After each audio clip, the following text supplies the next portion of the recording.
जब धरती के भगवान कहे जाने वाले डॉक्टर ही दानव बन जाए तो इंसानियत का खून होता ही है। ऐसा ही मामला अयोध्या कोतवाली में आज मीडिया के सामने आया। अपनी पत्नी की जान बचाने धरती के भगवान के पास गया व्यक्ति जहां एक तरफ अपनी पत्नी को खो दिया तो वहीं डॉक्टरों ने ऐसे पैसों की नोच घसोट मचाई कि मजबूरों में बेबस पति अब पुलिस से न्याय की गुहार लगा रहा है।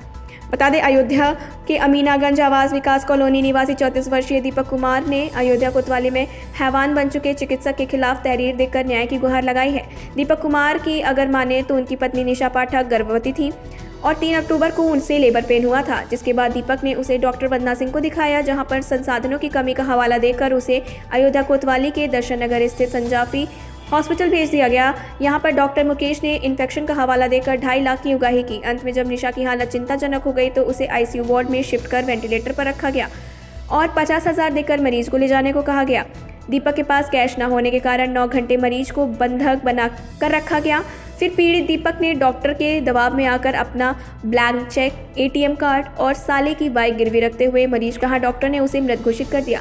ज्ञात हो कि दीपक को डॉक्टर दिया गया था। 2 महीने से दीपक तहरीर लेकर हैरान परेशान न्याय के लिए दौड़ रहा है और प्रशासन मूक दर्शक बन उल्टा दी रहा है।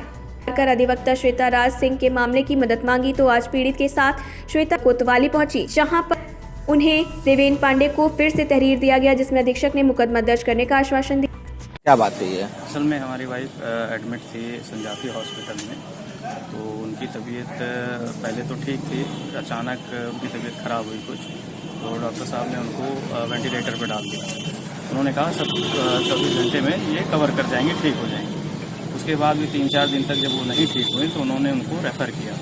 रेफ़र करने के बाद क्योंकि उस दिन दूसरा शनिवार था इसलिए बैंक वगैरह बंद थे, उन्होंने उससे पहले ही हमसे करीबन 3-4 लाख रुपए ले चुके थे नकद। तो उन्होंने कहा कि आप कैश जमा करा दीजिए 50,000 रुपये और उनको लेके जाइए। तो हम बैंक गए तो पता चला बैंक बंद है। तो हमने उनसे कहा कि सर आज तो बैंक बंद है, आप चेक ले लीजिए या जो कहिए वो हम आपको दे दें, आप हमको जाने दीजिए मरीज़ को लेकर के, और वहाँ से आने के बाद हम सोमवार को बैंक खुलेगा, हम आप नकद निकाल के दे देंगे। उन्होंने कहा नहीं हम नकद ही पेमेंट लेते हैं। तो उसके बाद जो है हम नकदी का इंतज़ाम नहीं कर पाए दिन भर, उन्होंने हमारे मरीज़ को नहीं छोड़ा, बंधक बनाए रखा करीबन 9 घंटे तक। तो रात में काफ़ी प्रयास करने के बाद हमने अपनी मोटरसाइकिल जमा की, वहाँ पे हमारा एटीएम कार्ड छीन लिया गया, हमारा पिन ज़बरदस्ती हमसे पूछ लिया गया, हमारा चेक ले लिया गया। उसके बाद जब हमने कहा कि अब हम अपने मरीज़ को नहीं लेके जाएंगे, यहीं मरती है तो मर जाने दीजिए, उसका कोई वो नहीं है, तो उन्होंने फिर जबरन हमको मरीज़ को दिया। देने के बाद जब हम लेकर के गए वहाँ पर मिडलैंड हॉस्पिटल लखनऊ, तो गेट पे ही हम पहुँचे थे तभी उनकी मृत्यु हो गई।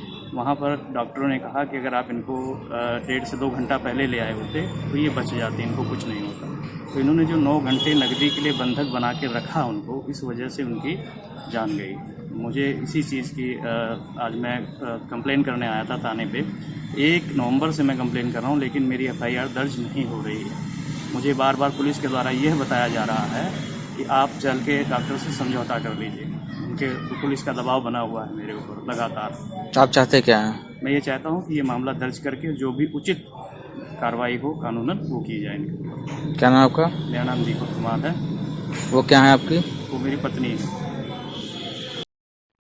ऐसी ही खबरें पाने के लिए हमारे चैनल को लाइक करें, शेयर करें और सब्सक्राइब करना ना भूलें।